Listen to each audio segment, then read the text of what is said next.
నువ్వు నేను చాలా చిత్రమైన మనుషులం కదా! మిత్రమా, ఎవరికైనా అవసరం ఉంది అనంటే ముందుంటాం.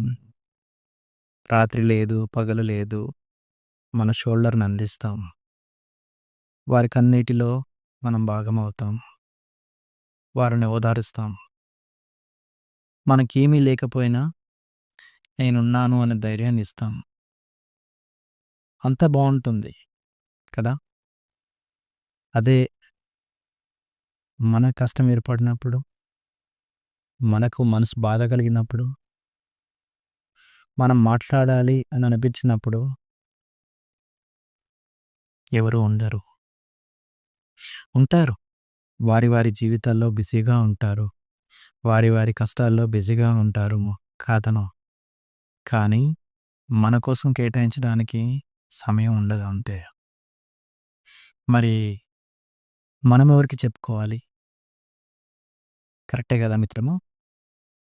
మనకు బాధొచ్చినా, కష్టమొచ్చినా, నష్టమొచ్చినా, సుఖమొచ్చినా వినడానికి ఒకరున్నారు. ఎవరో చెప్పండి? చెప్పనా? ఈ చెట్టు, చేమ, నింగి, నీరు, ఆకాశం, నక్షత్రాలు, మొత్తం యూనివర్స్ కేవలం మన కోసమే ఉంది. మన మాట వినడానికే ఉంది. మనం ఏడిస్తే షోల్డర్ ఇవ్వడానికి రెడీగా ఉంది. సో, నువ్వు నేను ఒంటరి కాదు మిత్రమా. ఏదైనా ఉంది అంటే చెప్పుకుందాం. అందుకే గావచ్చు ఏ దిక్కు లేని వాడికి దేవుడే దిక్కు అని. దేవుడి సంగతేమో తెలీదు కానీ, ఏ దిక్కు లేని వాడికి మాత్రం ఈ యూనివర్సే దిక్కు. కాదంటారా?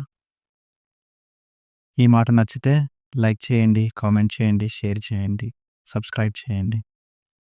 బాయ్.